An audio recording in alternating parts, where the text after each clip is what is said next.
Hello students, welcome back to my YouTube channel. ನಾನು ನಿಮಗೆ ಇವತ್ತಿನ ವಿಡಿಯೋದಲ್ಲಿ ಪರ್ಚೇಸ್ ಕನ್ಸಿಡರೇಷನ್ ಮಾಡಿ ಬ್ಯಾಲೆನ್ಸ್ ಶೀಟ್ ಮಾಡಿ ಅಂತ ಕೊಟ್ಟಾಗ ಹೇಗೆ ಪ್ರಾಬ್ಲಮ್ ಮಾಡಬೇಕು ಅನ್ನೋದನ್ನು ಇವತ್ತಿನ ವಿಡಿಯೋದಲ್ಲಿ ತಿಳಿಸ್ತಾ ಇದ್ದೀನಿ. ಇಲ್ಲೊಂದು ಕ್ವಶನ್ ಪೇಪರ್ ಪ್ರಾಬ್ಲಮ್ ಇದೆ. A limited and B limited agree to amalgamate and form a new company called C limited. A ಅನ್ನೋ ಕಂಪ್ನಿ ಇತ್ತು, ಬಿ ಅನ್ನೋ ಕಂಪ್ನಿ ಇತ್ತು. ಅವೆರಡು ಕಂಬೈಂಡ್ ಆಗಿ ಹೊಸ ಕಂಪ್ನಿ ಸ್ಟಾರ್ಟ್ ಮಾಡ್ತಿದ್ದಾರೆ. ಆ ಕಂಪ್ನಿ ಯಾವುದು ಅಂತಂದರೆ ಸಿ ಲಿಮಿಟೆಡ್. ಆ ಎರಡೂ ಕಂಪನಿಯ ಹಳೆ ಕಂಪ್ನಿ ಯಾವುದು ಎ ಮತ್ತು ಬಿ ಕಂಪನಿಯ ಬ್ಯಾಲೆನ್ಸ್ ಶೀಟ್ ಕೊಟ್ಟಿದ್ದಾರೆ. ಈ ಬ್ಯಾಲೆನ್ಸ್ ಶೀಟನ್ನು ನೋಡಿಕೊಂಡು ನೀವು ಪರ್ಚೇಸ್ ಕನ್ಸಿಡರೇಷನ್ ಕ್ಯಾಲ್ಕುಲೇಷನ್ ಮಾಡಬೇಕು. Then balance sheet prepare the balance sheet of new company. ಹೊಸ ಕಂಪನಿಯ ಬ್ಯಾಲೆನ್ಸ್ ಶೀಟ್ ಮಾಡಬೇಕು. ನೋಡಿ, ಪರ್ಚೇಸ್ ಕನ್ಸಿಡರೇಷನ್ ಅಂತಂದರೆ ಹೊಸ ಕಂಪನಿಯವರು ಸಿ ಕಂಪನಿಯವರು ಎ ಮತ್ತು ಬಿ ಕಂಪನಿಯ ಶೇರ್ ಹೋಲ್ಡರ್ಸಿಗೆ ಒಂದು ಅಮೌಂಟ್ ಕೊಡಬೇಕು. ಅದಕ್ಕೆ ಪರ್ಚೇಸ್ ಕನ್ಸಿಡರೇಷನ್ ಅಂತ ಅಂತೀವಿ. ನೋಡಿ, ಕ್ವಶನಲ್ಲಿ ಅಡ್ಜಸ್ಟ್ಮೆಂಟಲ್ಲಿ ಏನಾದರೂ ಲಯಬಿಲಿಟೀಸ್ ಬಗ್ಗೆ ಇನ್ಫಾರ್ಮೇಷನ್ ಕೊಟ್ಟಿದ್ರೆ, ಈಕ್ವಿಟಿ ಶೇರ್ ಕ್ಯಾಪಿಟಲ್ ಬಗ್ಗೆ ಏನಾದರೂ ಇನ್ಫಾರ್ಮೇಷನ್ ಕೊಟ್ಟಿದ್ದರೆ ನೆಟ್ ಪೇಮೆಂಟಲ್ಲೇ ನೀವು ಸೊಲ್ಯೂಷನ್ ಮಾಡಬೇಕಾಗತ್ತೆ.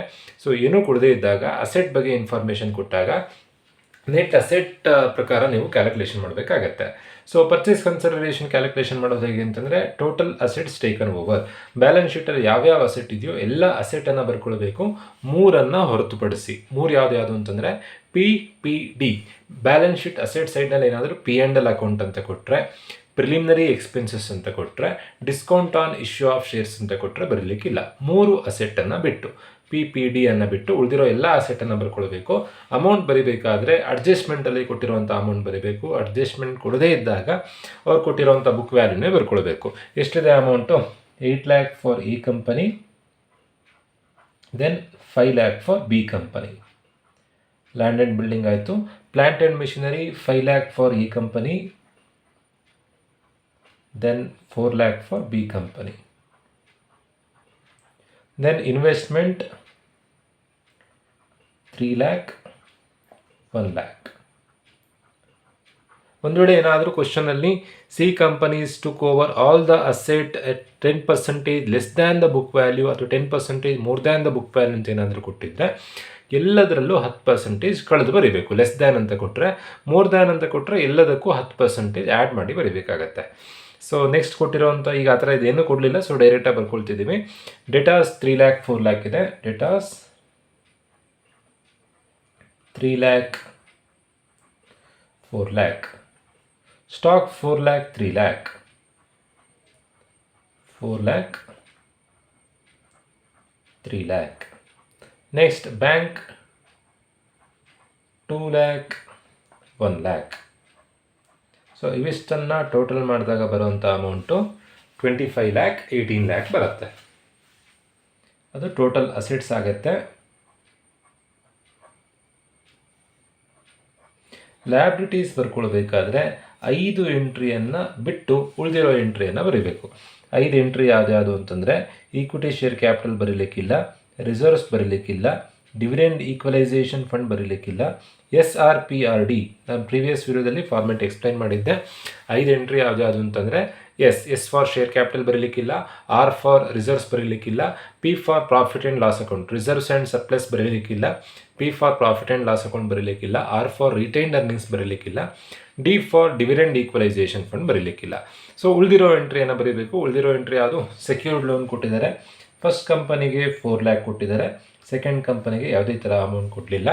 ದೆನ್ ಅನ್ಸೆಕ್ಯೂರ್ಡ್ ಲೋನ್ ಫಸ್ಟ್ ಕಂಪನಿಗೆ ಅಮೌಂಟ್ ಕೊಡಲಿಲ್ಲ, ಸೆಕೆಂಡ್ ಕಂಪನಿಗೆ 3 lakh ಕೊಟ್ಟಿದ್ದಾರೆ. ದೆನ್ ಕ್ರೆಡಿಟಾರ್ಸ್ ಫಸ್ಟ್ ಕಂಪನಿಗೆ ಕೊಡಲಿಲ್ಲ, ಸೆಕೆಂಡ್ ಕಂಪನಿಗೆ 1 lakh ಕೊಟ್ಟಿದ್ದಾರೆ. ಸೊ ಇವಿಷ್ಟನ್ನು ಟೋಟಲ್ ಮಾಡಿಕೊಂಡಾಗ ಬರುವಂಥ answer 4 lakh for first company, 4 lakh for second ಕಂಪನಿಗೂ 4 lakh ಬರುತ್ತೆ. 3 + 1 4. ಸೊ ಫೈನಲ್ ಆನ್ಸರ್ ಎಷ್ಟು ಅಂತಂದರೆ 25 - 4 21 lakh purchase consideration. Then 18 - 4 14 lakh. So ಅಲ್ಲಿಗೆ ಪರ್ಚೇಸ್ ಕನ್ಸಿಡರೇಷನ್ ಕ್ಯಾಲ್ಕುಲೇಷನ್ ಮಾಡಿ ಆಯಿತು. ಎಕ್ಸಾಮ್ನಲ್ಲಿ ಲೆಂತಿ ಕೊಟ್ಟರೆ ಇನ್ನೇನು ಕೊಡ್ಬೋದು ಅಂತಂದರೆ, ಈಗ ಓಲ್ಡ್ ಕಂಪನಿ ಯಾವುದು? ಎ ಕಂಪನಿಗೆ ಜರ್ನಲ್ ಎಂಟ್ರಿ, ಬಿ ಕಂಪನಿಗೆ journal entry, new company C ಕಂಪನಿಗೆ journal entry, next balance sheet. ಆ ಥರ ಕೊಡ್ಬೋದು ಲೆಂತಿ ಅಂತಂದರೆ. ಬಟ್ ಈ ಪ್ರಾಬ್ಲಮಲ್ಲಿ ಪರ್ಚೇಸ್ ಕನ್ಸಿಡರೇಷನ್ ಕ್ಯಾಲ್ಕುಲೇಷನ್ ಮಾಡಿ ಅಂತ ಕೊಟ್ಟಿದ್ದಾರೆ, ಬ್ಯಾಲೆನ್ಸ್ ಶೀಟ್ ಮಾಡಿ ಅಂತ ಕೊಟ್ಟಿದ್ದಾರೆ. ಬ್ಯಾಲೆನ್ಸ್ ಶೀಟ್ ಮಾಡಿ ಅಂತ ಕೊಟ್ಟಾಗ ತುಂಬಾ ಈಸಿ. First liabilities ಬರ್ಕೊಳ್ಬೇಕು. ನೀವು ಕ್ವಶನ್ ನೋಡೋದು ಬೇಡ, ನೀವು ಮಾಡಿರೋಂಥ ಪರ್ಚೇಸ್ ಕನ್ಸಿಡರೇಷನ್ ನೋಡಿ ಫಸ್ಟ್ ಯಾವಾಗಲೂ ಶೇರ್ ಕ್ಯಾಪಿಟಲ್ ಬರ್ಕೊಳ್ಬೇಕು. ನೀವು ಇಲ್ಲಿ ಶೇರ್ ಕ್ಯಾಪಿಟಲ್ ಇಲ್ಲ, ಬಟ್ ನೀವು ಫಸ್ಟು ಶೇರ್ ಕ್ಯಾಪಿಟಲ್ ಬರ್ಕೊಳ್ಬೇಕು. ದೆನ್ ಇಲ್ಲಿರುವಂಥ ಎಲ್ಲ ಎಂಟ್ರಿಯನ್ನು ಬರೀಬೇಕು.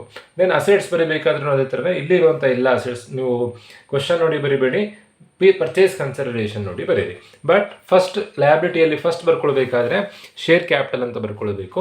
ಶೇರ್ ಕ್ಯಾಪಿಟಲ್ ಅಂತ ಬರ್ಕೊಂಡು ಅಮೌಂಟ್ ನೋಡಿ, ಕ್ವಶನಲ್ಲಿರೋ ಅಮೌಂಟ್ ಬರೆಯೋದಲ್ಲ.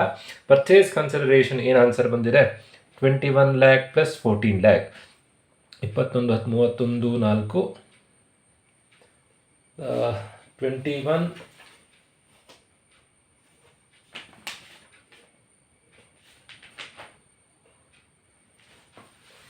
ಪ್ಲಸ್ 14 35 lakh ಆಗುತ್ತೆ. ಸೊ ಶೇರ್ ಕ್ಯಾಪಿಟಲ್ ಅಂತ ಬರೆದು ಎರಡೂ ಕಂಪನಿಯ ಪರ್ಚೇಸ್ ಕನ್ಸಿಡರೇಷನನ್ನು ಆ್ಯಡ್ ಮಾಡಿ ಬರೀಬೇಕು. 21 10 31 4 35 ಲಕ್ಷ. ಸೊ ಯಾವಾಗಲೂ ಶೇರ್ ಕ್ಯಾಪಿಟಲ್ ಅಂತ ಬರೆದು ಪಿ ಸಿಯನ್ನು ಆ್ಯಡ್ ಮಾಡಿ ಬರೀಬೇಕು. Next secured loan 4 lakh plus 0 4 lakh ಆಗುತ್ತೆ. ಕ್ವಶನ್ ನೋಡೋದು ಬೇಡ, ನೀವು ಮಾಡಿರೋಂಥ ಪರ್ಚೇಸ್ ಕನ್ಸಿಡರೇಷನ್ ನೋಡಿ. Unsecured loan 0 plus 3 lakh 3 lakh.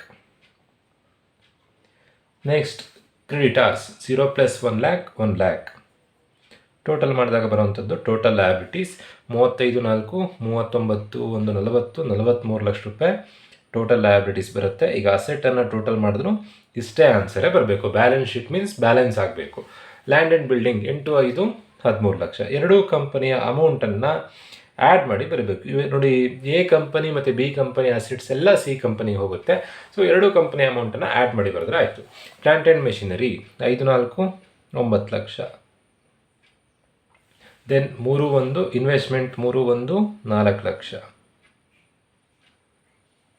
ಡೆಟಾರ್ಸ್ 4 3 7 lakh. Stock 4 3 7 lakh. Next bank 2 plus 1 3 lakh. ಇವಿಷ್ಟನ್ನು ಆ್ಯಡ್ ಮಾಡಿದಾಗ 13 9 22 22 4 26 26 7 33 33 7 40 43 43 ಲಕ್ಷ ಬರುತ್ತೆ. ಲಯಬಿಲಿಟೀಸ್ 43 ಲಕ್ಷ ಬಂದಿತ್ತು. ಅಸೆಟ್ಸು ಸೇಮ್ ಆನ್ಸರ್ ಬಂದಿದೆ. ಅಲ್ಲಿಗೆ ನೀವು ಮಾಡಿರೋಂಥ ಪ್ರಾಬ್ಲಮ್ ಸರಿಯಾಗಿದೆ. ಸೊ ಪರ್ಚೇಸ್ ಕನ್ಸಿಡರೇಷನ್ ಈ ಥರ ಮಾಡೋದು. ಅಮಾಲ್ಗಮೇಟೆಡ್ ಬ್ಯಾಲೆನ್ಸ್ ಶೀಟ್ ಮಾಡಿ ಅಂತ ಕೊಟ್ಟಾಗ ನೀವು ಈ ಥರದಲ್ಲಿ ಮಾಡಬೇಕಾಗತ್ತೆ. ಪರ್ಚೇಸ್ ಕನ್ಸಿಡರೇಷನಲ್ಲಿರೋ ಎಲ್ಲ ಎಂಟ್ರಿನೇ ಬರೆದು ಅಮೌಂಟನ್ನು ಆ್ಯಡ್, ಎರಡೂ ಕಂಪನಿ ಅಮೌಂಟನ್ನು ಆ್ಯಡ್ ಮಾಡಿ ಬರೀಬೇಕು. ಲಯಬಿಲಿಟೀಸಲ್ಲಿ ಫಸ್ಟ್ ಎಂಟ್ರಿ ಶೇರ್ ಕ್ಯಾಪಿಟಲ್ ಅಂತ ಬರೀಬೇಕು, ವೆರಿ ಇಂಪಾರ್ಟೆಂಟ್. ಅಮೌಂಟ್ ಯಾವ್ದು ಬರೀಬೇಕು ಅಂತಂದರೆ ಎರಡೂ ಕಂಪನಿಯ ಪಿ ಸಿಯನ್ನು ಆ್ಯಡ್ ಮಾಡಿ ಬರೀಬೇಕು. ಹೋಪ್ ಎಲ್ರಿಗೂ ವಿಡಿಯೋ ಅರ್ಥ ಆಗಿದೆ ಅಂತ ಅಂದ್ಕೊಳ್ತಾ ಇವತ್ತಿನ ವಿಡಿಯೋ ಮುಗಿಸ್ತಾ ಇದ್ದೀನಿ. Thank you.